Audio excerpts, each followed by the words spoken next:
Brian, right now you are under arrest. Long before he ended up here, Brian Kenneth Urban entered Paula Vigil's life in 2014. When I first met Brian, he seemed like a superhero. I told him my life is doctor's appointments and surgeries. Paula was taking care of her daughter Ashley, who had a rare genetic disorder known as Rett syndrome. It was about 2:47 a.m. Paula Vigil was exhausted. It was another sleepless night as she sat on the edge of the couch, her laptop open, reviewing nanny cam footage from the night before. It was just a routine.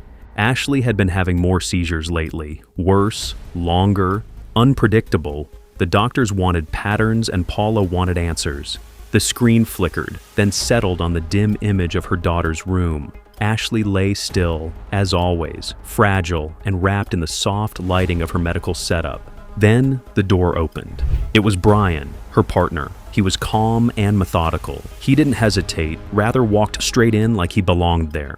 Brian stood at Ashley's bedside, then leaned over, his hand reached down, not for the blanket, not to adjust the monitor. And in the next few seconds, everything changed. But what she didn't know, what the camera couldn't show, was that this wasn't the first time Brian Kenneth Urban had done something like this. This quiet man with no criminal record had left a trail of broken families across 3 different states. Police reports, ignored warnings, and 2 daughters who had tried, years earlier, to sound the alarm.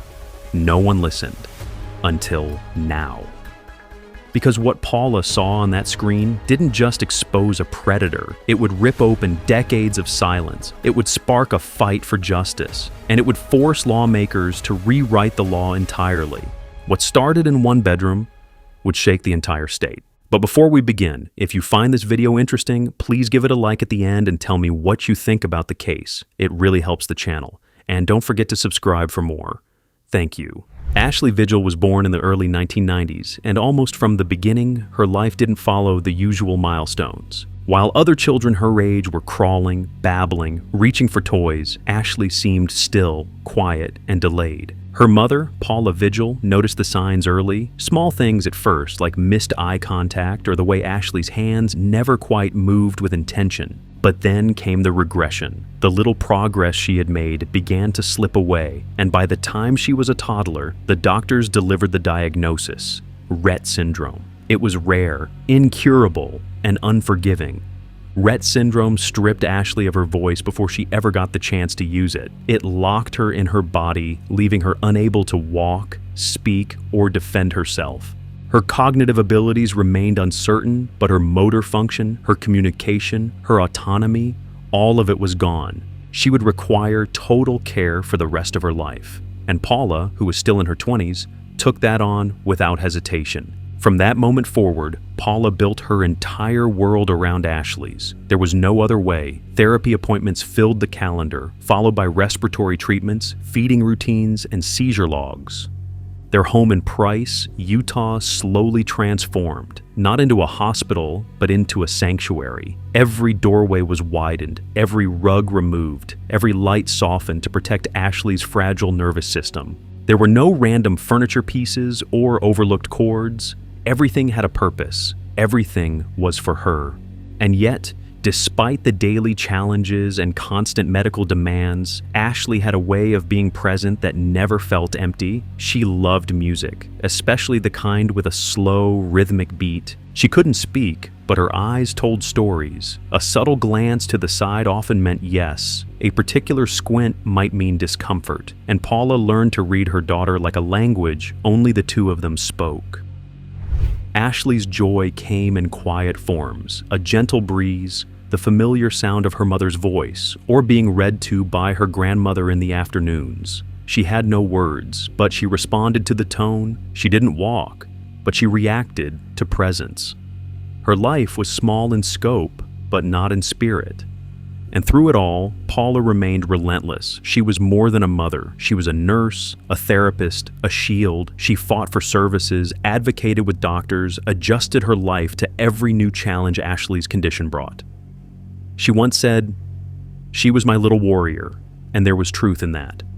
It was 2014 when Paula Vigil met Brian Kenneth Urban. At the time, she wasn't looking for romance. She barely had the energy to look beyond each day. Her life was consumed by caregiving. Ashley needed round-the-clock attention, and Paula had learned to live in survival mode. Doctor's appointments, therapy sessions, feeding schedules, seizure logs. There was no space for anything else. But Brian appeared calm, kind, and unbothered by the chaos most people found overwhelming. A mutual friend introduced them casually. Paula had mentioned her daughter early on, almost as a warning.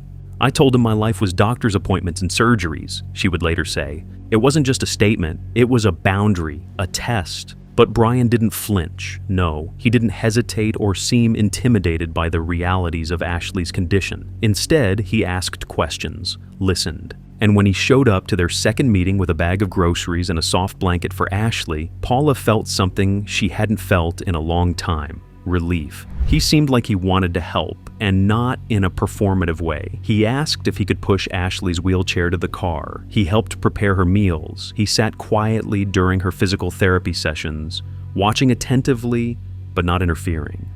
It was the kind of steady presence Paula had longed for, not just as a partner, but as someone who could share the emotional weight she carried alone.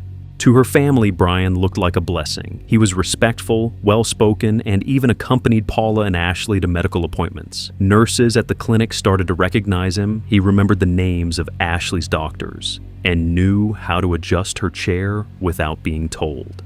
Over time, he blended into the routine of the household, not suddenly but slowly, in ways that felt natural. He made dinner when Paula was too tired to cook. He picked up prescriptions. He offered to take night shifts when Ashley's seizures were bad.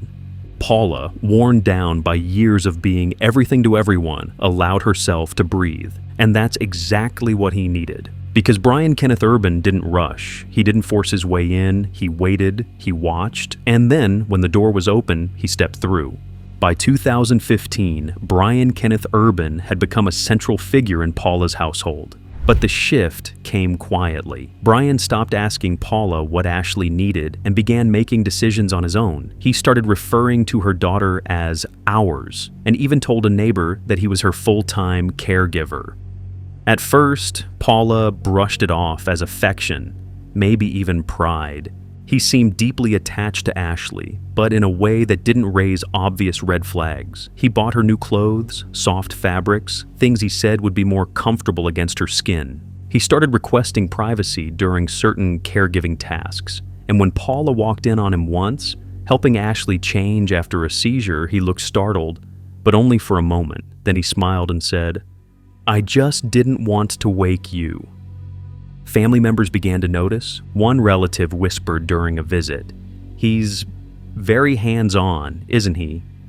Another mentioned how often he lingered in Ashley's room, even when Paula wasn't home.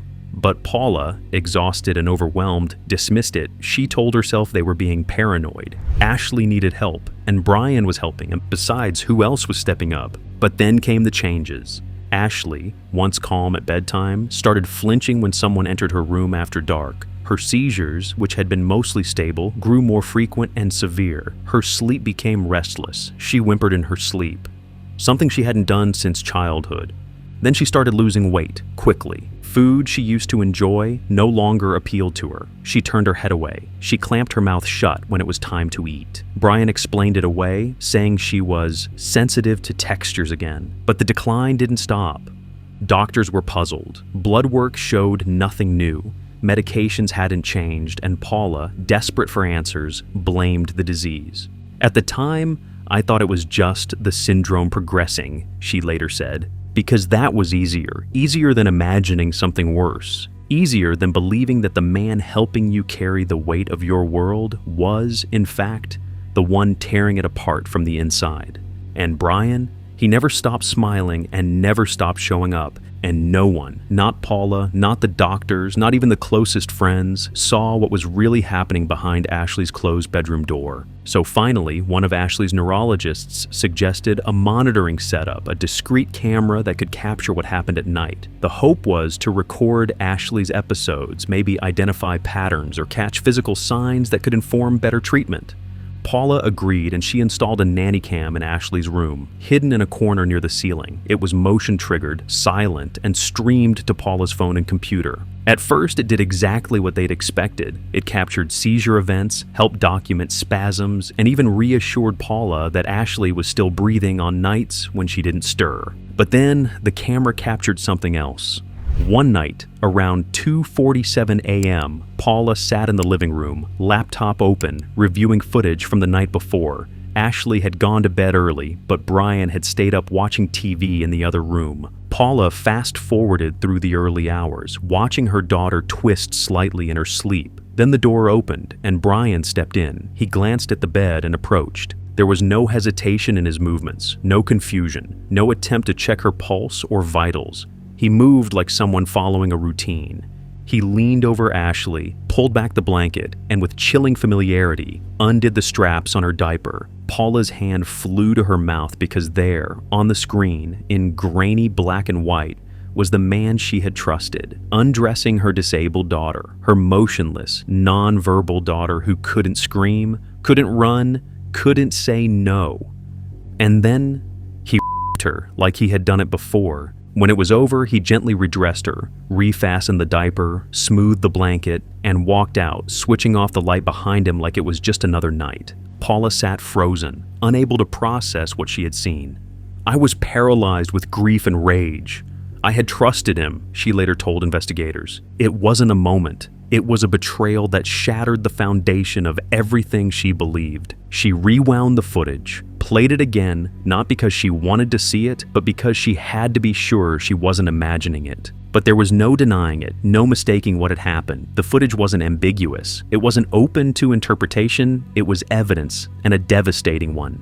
So Paula did the only thing she could. She called the police. The moment Paula ended the call to 911, everything moved fast. But in her mind, it all blurred. Officers arrived within minutes. The detectives didn't look away as they watched, and when the video ended, no one asked follow-up questions. There were no doubts. When Ashley's seizures grew worse and she was losing weight, Paula installed nanny cams while working with her doctors to figure out what was happening. And what I found was footage of him raping her. By sunrise, they had a warrant. It was early October 2022. Brian Kenneth Urban was arrested without incident. He stood still in the doorway of Paula's home, hands behind his back, as if he had rehearsed it. Body cam footage later showed him calm, and his face was unreadable.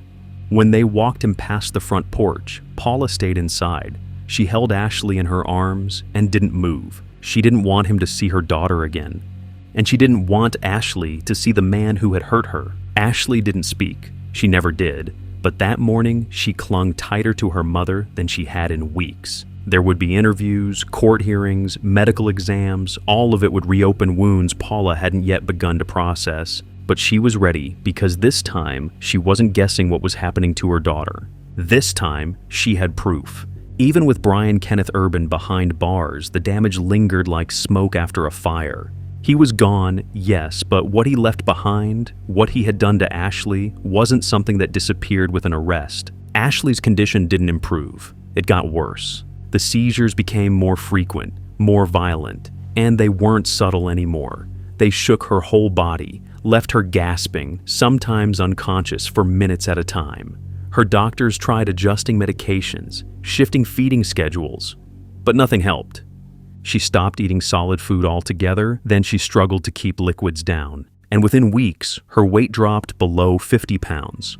At 31 years old, Ashley was trapped in the body of someone barely surviving. Her skin lost color, her eyes became distant, and when she wasn't seizing, she was asleep, almost entirely unresponsive. But Paula didn't leave her side. She brought a mattress into Ashley's room and slept on the floor. Other family members rotated shifts. Her sister, her uncle, a cousin who had flown in from out of state. They read to her from children's books she used to love. They whispered jokes, hoping maybe, just maybe, she'd smile. But Ashley didn't smile. She barely moved. Paula played her favorite lullabies at night, and sometimes, when the room was quiet, she imagined that Ashley still heard them, that maybe something inside her daughter still recognized the music. but it was getting harder to believe. Even the nurses admitted it. Ashley's decline was accelerating, and no matter how much love they poured into that room, it couldn't undo what had already been done. However, March 16, 2024, began quietly. Ashley's grandmother was sitting beside her bed, holding a worn copy of Goodnight Moon, the same book she'd read to Ashley since she was a little girl. By now, she'd memorized every word, but she kept reading anyway, softly, slowly, just to fill the room with something familiar. Ashley hadn't spoken in days. Then, in the middle of a sentence, her grandmother noticed something change. Ashley exhaled and didn't breathe back in. Her lips began to lose color, her fingers curled slightly inward, and within seconds, it was clear.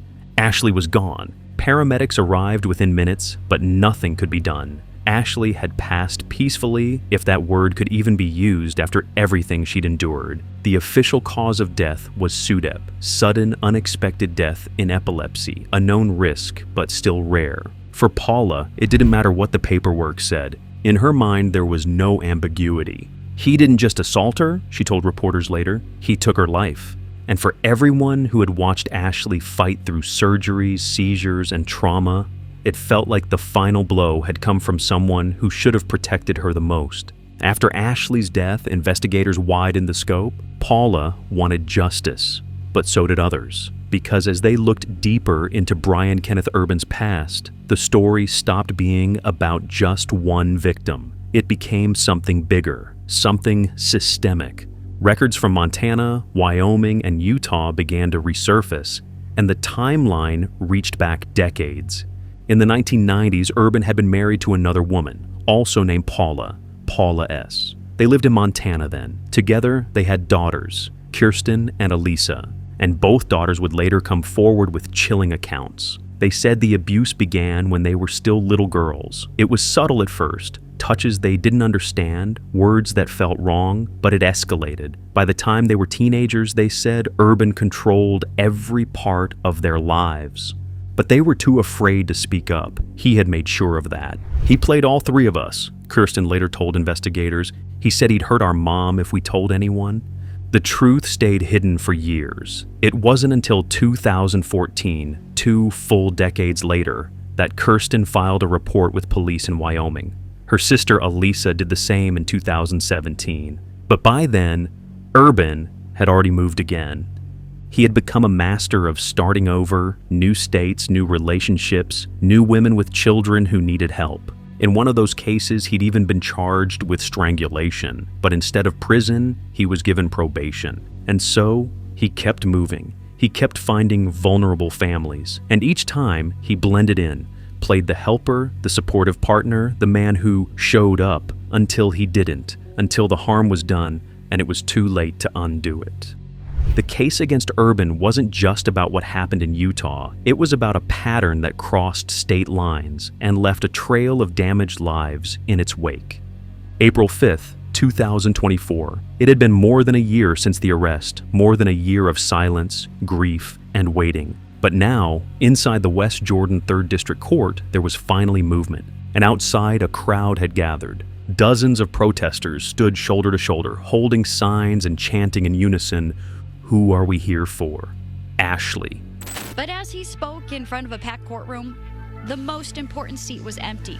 Ashley Vigil died in March, about 2 weeks before Urban's sentencing. I was angry before, and when she died, I'm so angry now that I don't...